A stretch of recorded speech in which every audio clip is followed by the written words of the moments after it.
अभी हाल ही में इलाहाबाद उच्च न्यायालय ने कृष्ण जन्मभूमि शाही ईदगाह मामले में कोर्ट की निगरानी में सर्वे कराने की मांग को स्वीकार कर लिया है।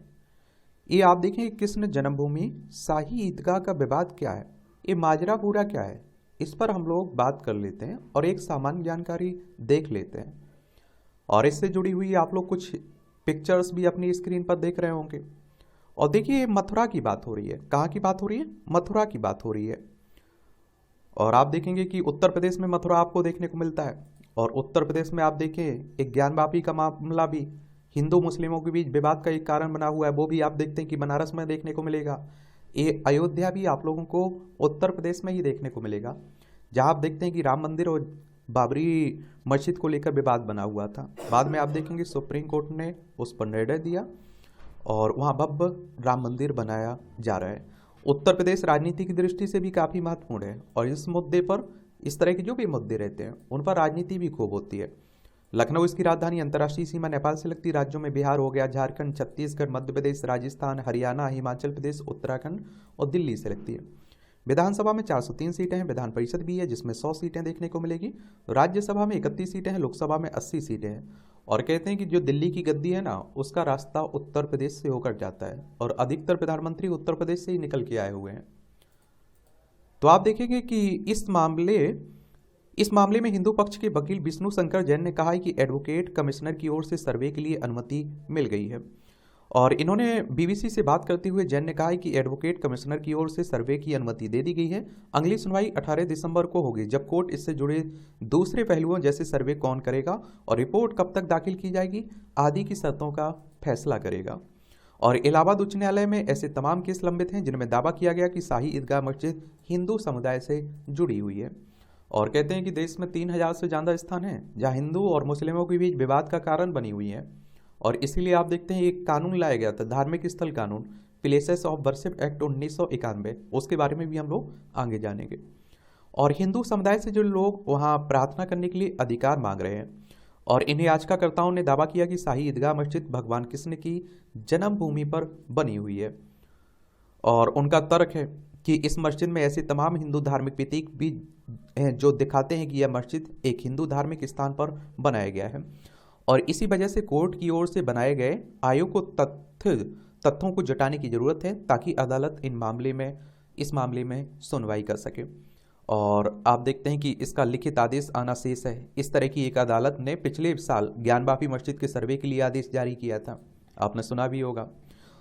और आप देखिए, इस सर्वे की रिपोर्ट में सामने आया कि मस्जिद के बाजू खाने में एक शिवलिंग जैसा बेलनाकार चीज मिली थी। बनारस में ज्ञानवापी मस्जिद की बात हो रही है। इस रिपोर्ट के आधार पर अदालत ने इस क्षेत्र को सील कर दिया है अभी। आखिर ये विवाद क्या है? तो समाचार एजेंसी पीटीआई के मुताबिक विष्णु शंकर जैन ने बताया कि हाईकोर्ट में दायर याचिका में कहा गया है कि मस्जिद परिसर में एक कमल के आकृति का खम्भा और शेषनाग की तस्वीर उपस्थित है यहाँ। और इसके साथ ही याचिका में बताया गया कि खंबे के नीचे हिंदू धार्मिक प्रतीक और इनगेविंग भी दिख रहे हैं। इलाहाबाद उच्च न्यायालय ने इस साल मई में मथुरा विवाद से जुड़े सभी केस अपने पास स्थानांतरित कर लिए थे।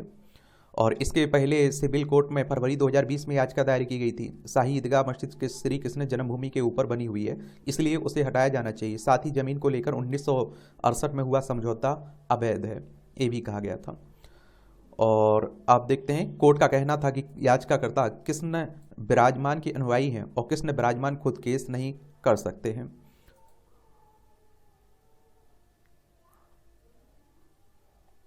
और ये आप देखिए, लेकिन तब इस मामले पर सुनवाई से इनकार करते हुए 30 सितंबर 2020 में आदेश में याचिका को खारिज भी कर दिया था। और उस समय कोर्ट का क्या कहना था?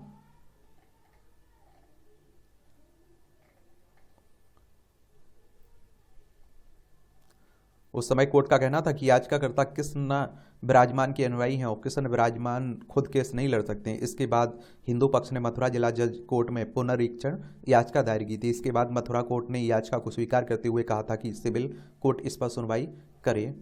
क्या करे? सुनवाई करे। लेकिन ये मामला सिर्फ साल 2020 से नहीं, बल्कि इसकी जड़ें आप देखिए सालों पुरानी हैं। वर्तमान में मथुरा के कटरा केशव देव इलाके को हिंदू देवता श्री कृष्ण का जन्म स्थान माना जाता है। यह कृष्ण मंदिर बना है और इसके परिसर से सटी शाही ईदगाह मस्जिद आपको देखने को मिलेगी। कई हिंदुओं का दावा है कि मंदिर तोड़कर मस्जिद बनाई गई थी और कई मुसलमान संगठन इस दावे को खारिज भी कहते हैं। अपने अपने तर्क हैं। साल 1968 में श्री कृष्ण जन्म स्थान सेवा संघ और ट्रस्ट शाही ईदगाह मस्जिद के बीच एक समझौता हुआ था, जिसके तहत इस जमीन को 2 हिस्सों में बांट दिया गया था, लेकिन अदालत में इस समझौते को अवैध बताया है। हिंदू समाज में ये मान्यता है कि श्री कृष्ण का जन्म कंस के कारागार में हुआ था और यही श्री कृष्ण का जन्म स्थान है। ये पूरा इलाका कटरा केशव देव के नाम से जाना जाता है, जो मथुरा जिले की मथुरा बाजार सिटी में स्थित है, आपको देखने को मिलेगा। श्री कृष्ण की वास्तविक जन्म स्थान की 13.37 एकड़ जमीन के हिस्से पर अवैध तरीके से मस्जिद बनाई गई और श्री कृष्ण जन्म स्थान सेवा संघ ट्रस्ट शाही ईदगाह मस्जिद के बीच 1968 में जो समझौता हुआ था वो अवैध था और उसे खारिज कर दिया गया जाए। कटरा केशव देव जमीन को श्री कृष्ण को वापस दिया जाए, मुसलमानों को वहां जाने से रोका जाए और उस जमीन पर ईदगाह मस्जिद का जो ढांचा बना है उसे हटाया जाए, ये कहा जा रहा है। याचिकाकर्ता कौन कौन है इसमें? तो भगवान श्री कृष्ण विराजमान सखी रंजना अग्निहोत्री के जरिए, स्थान श्री कृष्ण जन्मभूमि सखी रंजना अग्निहोत्री के जरिए, रंजना अग्निहोत्री इसमें प्रवेश कुमार और राजेश मणि त्रिपाठी, करुणेश कुमार शुक्ला, शिवाजी सिंह, त्रिपुरारी तिवारी। दूसरे पक्ष में आप देखिए यूपी सुन्नी सेंट्रल वक्फ बोर्ड है, ईदगाह मस्जिद कमेटी है, श्री कृष्ण जन्मभूमि ट्रस्ट है, श्री कृष्ण जन्म स्थान सेवा संस्थान इसमें शामिल है, आपको देखने को मिलेगा।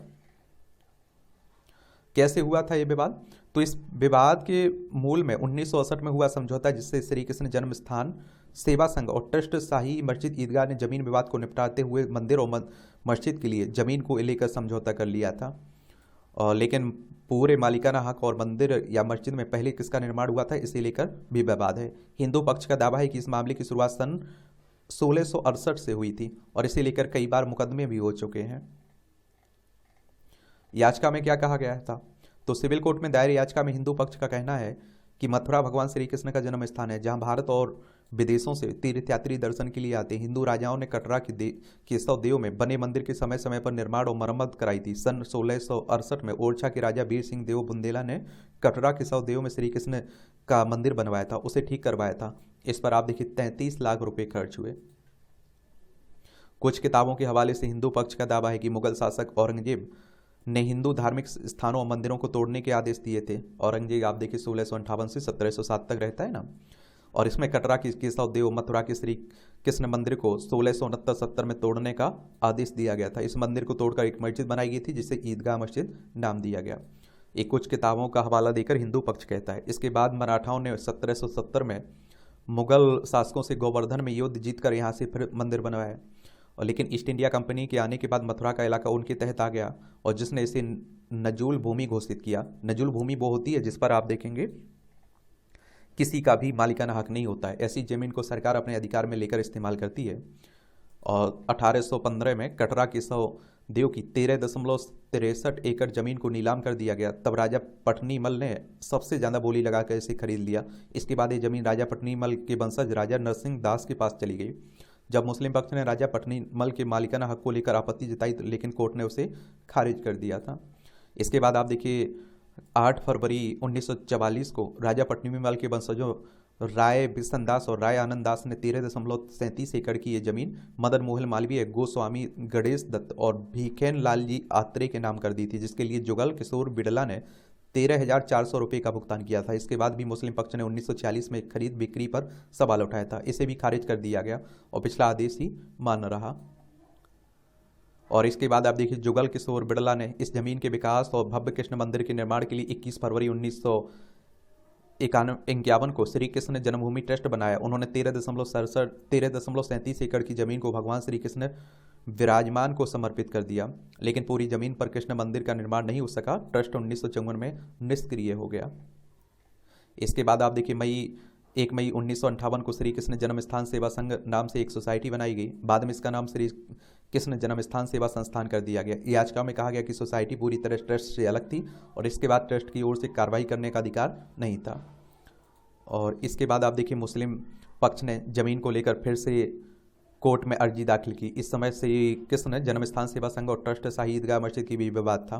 और बाद में 1968 में दोनों पक्षों के बीच समझौता हो जाता है। इस समझौते में ज़मीन के कुछ हिस्से को ट्रस्ट शाही ईदगाह मस्जिद को दे देता है, वहीं कुछ हिस्से पर वहाँ बसे घोसी मुसलमान आदि को हटाया जा गया और वो हिस्सा मंदिर के पक्ष में आया। और याचिकाकर्ताओं के मुताबिक समझौता करने वाली सोसाइटी को इसका कोई अधिकार नहीं है, ये समझौता अवैध है। इस समझौते में श्री कृष्ण जन्मभूमि ट्रस्ट को भी पक्ष नहीं बनाया गया। एक आप देखिए, जो उपासना स्थल अधिनियम के तहत आता है ये मामला, ये जो हो रही ना श्री कृष्ण जन्मभूमि ईदगाह मस्जिद विवाद में उपासना स्थल विशेष उपबंध अधिनियम 1991 का जिक्र जरूर आता है। इसमें क्या कहा गया था?